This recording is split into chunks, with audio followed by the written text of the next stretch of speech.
नमस्ते and welcome to cooking wise. आज की वीडियो में हम पूड़ी की कहानी को ख़त्म करेंगे। पूड़ी अच्छी से बन भी गई, आटा सही था, तेल ठीक था, पूड़ी फूली भी, कढ़ाई में तैर रही है। बस अब तो निकालनी है और खानी है। निकालने में भी कोई साइंस है तो सही। तो चलिए मेरी ये बात भी सुन लीजिए कि पूड़ी निकालें कैसे। So let's get started.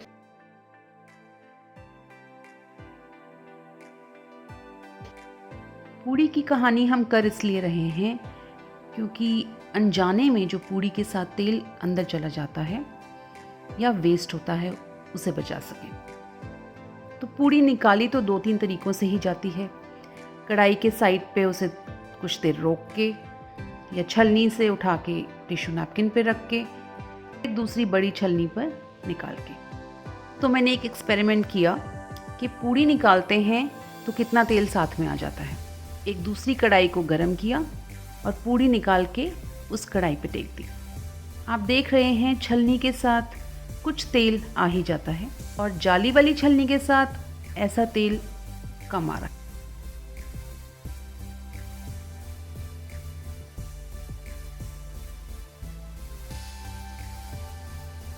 फिर मैंने देखना चाहा कि पूड़ी को अगर थोड़ा सा वक्त और दिया जाए तो छलनी और पूड़ी में से कितना तेल निकलता है। एक पूड़ी में से लगभग एक छोटा चम्मच तेल निकल ही आया है।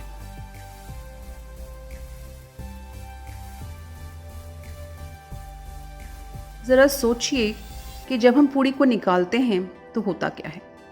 पूड़ी को अचानक से तेल से निकाला। तेल का टेम्परेचर 170 डिग्री के आसपास होता है और उसे उठाते हैं तो वो रूम टेम्परेचर ज़्यादा से ज़्यादा 45 डिग्री सेल्सियस तक होता है। ये सडन चेंज ऑफ टेम्परेचर है तो ये पूरी ठंडक में आती है। इसको उठाने से जो तेल साथ में गिरता है वो तेल होता है जो छलनी के साथ चला आता है, वो ड्रिप होके वापस जाता है। जो पूड़ी के ऊपर का तेल है वो वहीं का वहीं सेटल हो जाता है। अगर ये एक फ्लिप से पूड़ी बनी है तो वो तेल ज़्यादातर इसी सरफेस पे होगा, लेकिन वो बहेगा नहीं, वो वहीं का वहीं रह जाएगा। ये पूड़ी किचन नैपकिन पे उठा के रखी जाती है। ज़रा सोचिए, किचन नैपकिन पे पूड़ी रखने का जो ट्रेंड शुरू हुआ था, फीलिंग आती है कि टिश्यू पे निकालने से टिश्यू ने उसका ऑयल अब्जॉर्ब कर लिया। ऑयल हीट के बिना मूव नहीं करता है। अगर ऑयल के ड्रॉप्स कढ़ाई पे भी ऊपर कहीं होंगे, वो बहकर नीचे नहीं आएंगे जब तक आप कढ़ाई को गर्म नहीं करते हैं। यहाँ तो ऑयल के ड्रॉप्स जो लगे हुए थे, आपने उन्हें हीट से हटा दिया है, ये वहीं के वहीं सेटल हो जाते हैं। ये दिखने बंद हो गए हैं, लेकिन ऐसा नहीं है कि ये है नहीं। आप इसी पूड़ी को अगर तवे पे रखेंगे या माइक्रोवेव में फिर से गर्म करेंगे, आप रियलाइज़ करेंगे वो पूड़ी उतनी ही ऑयली है, वो सारा ऑयल आपको नज़र आएगा। तो जब आप इसे किचन नैपकिन पे रखते हैं, जो ऑयल आपको दिखता है वो सिर्फ पॉइंट ऑफ कांटेक्ट पे वही ड्रिप वाला ऑयल होता है। आप खुद सोच के देखिए, क्या एक ठंडा टिश्यू एक गरम पूड़ी से तेल निचोड़ सकता है? This is actually a myth कि पूड़ी को आप ड्रेन कर रहे हैं। आप वो एक्स्ट्रा ऑयल जो छलनी के साथ बहता था, आप उसको जाके टिश्यू पे सेटल कर रहे हैं और वो ऑब्वियसली टिश्यू डस्टबिन में जाएगा। तो you are actually wasting that oil. अगर आप उसे यहीं पे ठीक से ड्रेन कर लें तो वो ऑयल वेस्टेज नहीं होगी। दूसरा है कि जब हम पूड़ी को साइड पे रख के ड्रेन करते थे, जो कि पुराना तरीका है, बहुत से लोग अभी भी करते हैं, विच इज़ मोर और लेस द राइट वे। तो उसमें क्या होता है, आप पूड़ी को साइड पे रखते हैं, आप कुछ सेकेंड के लिए उसे रोकते हैं और फिर उसे निकाल लेते हैं। साइड पे रखने से होता क्या है, ये वाला सरफेस बहुत गर्म है, छलनी तेल में से निकली है, ये भी गर्म है। अगर आप मल्टीपल फ्लिप्स देते हैं तो दोनों साइड पे ही तेल होगा। बट अगर आपने पूड़ी एक फ्लिप में बनाई है तो ये वाला साइड जनरली इसमें इतना ऑयल नहीं होता है। ये वाला साइड है जो लास्ट में आपने कुक किया है, जो मोटा वाला साइड है, रेस्ट करता है छलनी के साथ। आप नोटिस करेंगे कि कढ़ाई की दीवार के साथ शुरू में जो ऑयल बहता है वो तो छलनी के साथ जो ऑयल आया होता है वही बहता है। बट अगर आप पूड़ी को ज़रा देर और रखेंगे और थोड़ी सी मूवमेंट देंगे तो आप रियलाइज़ करेंगे कि नीचे धीरे धीरे और तेल आ रहा होता है। आप सोच के देखिए, अगर आप उतना टाइम उसे नहीं देते हैं तो वो तेल इसी तरह उठ के पूड़ी के साथ ही बाहर आएगा।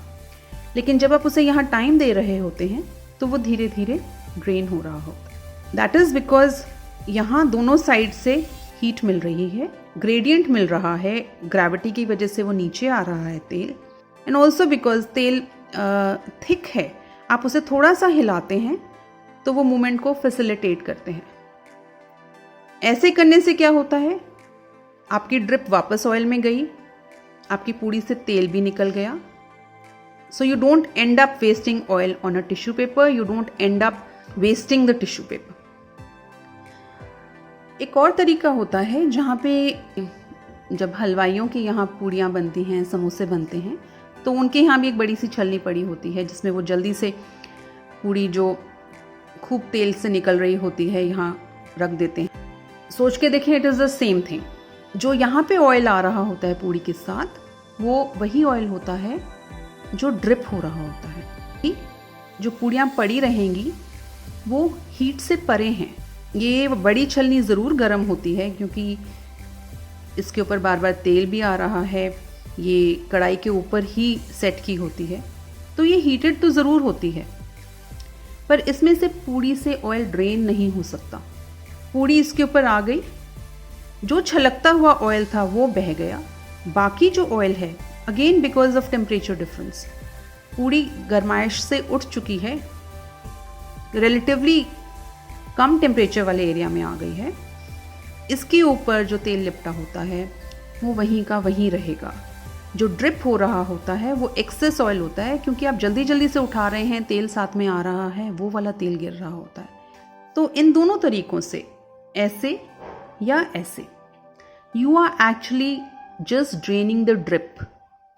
जो पूड़ी के ऊपर ऑयल कोट हो गया है, या जिस थोड़े से ऑयल की हम बात कर रहे हैं जो हम निकाल सकते हैं और जल्दबाजी में नहीं निकालते, इन तरीकों से वो ऑयल नहीं निकलता है। सो दिस इज़ एक्चुअली जो ओल्ड एज तरीका है वही ठीक है, लेकिन उसमें थोड़ा सा टाइम आप ज़्यादा दें। पर ज़्यादा टाइम देने के साथ भी बहुत इश्यूज़ हैं। टाइम ज़्यादा लगेगा, तेल भी जलेगा, पर प्रॉब्लम है तो सॉल्यूशंस भी निकल ही आते हैं। एक तो इस तरह नीचे से तेल ऊपर की तरफ नहीं जाएगा, और दूसरा जो तरीका मैंने निकाला वो है 2 छलनियाँ यूज़ करने का। रादर दूसरी छलनी ना भी हो, कोई भी करछी हो जिससे आपको सिर्फ पूड़ी को दबा के फैलाना है। और ऐसा बिल्कुल नहीं है कि कोई डिफ़िकल्टी हुई, पूड़ी बन नहीं पा रही है, पूड़ियाँ इकट्ठे बेल के रख लें, नहीं तो साथ साथ भी बेलें तो भी काम आसानी से हो जाता है। तेल का टेम्परेचर तो वैसे भी पूड़ियाँ बनाते हुए हमें कम ज़्यादा करना ही होता है। देखिए यहाँ बड़ी स्मूथली पूड़ियाँ बन रही हैं, सब कुछ वैसे ही हो रहा है जैसे पहले होता था।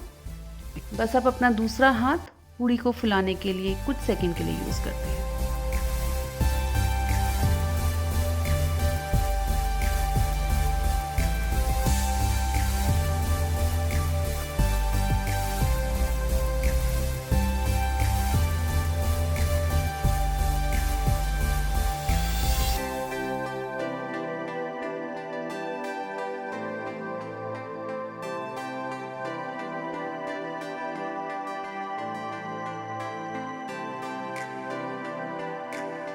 आप देख रहे हैं साथ में एक कढ़ाई भी है जिसमें मैंने एक गिलास उल्टा किया है।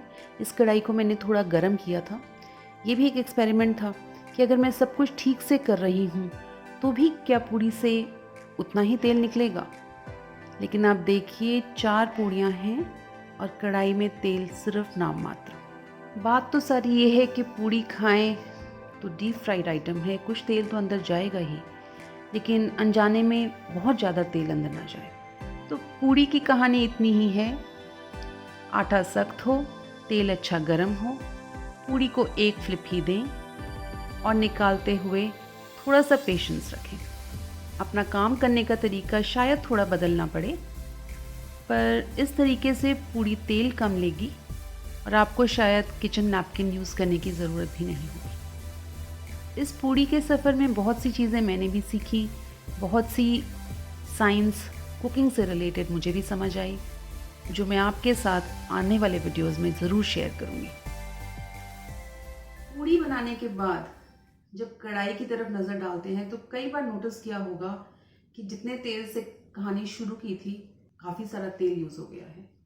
एक रिएक्शन होता है कि इस बार पूड़ी बहुत सारा तेल पी गई है, लेकिन समझिए कि पूड़ी तेल पी गई है। इनफैक्ट उस तेल का बहुत सारा भाग आपने पिया होता है। और अगर थोड़ा सा चेंज करने से एंड रिजल्ट अच्छा रहता है, both in terms of your health as well as in terms of not wasting oil, तो आई थिंक चेंज कर लेना चाहिए। तो जल्द ही फिर मिलते हैं एक नए वीडियो के साथ। Till then keep following me, stay healthy cooking wise.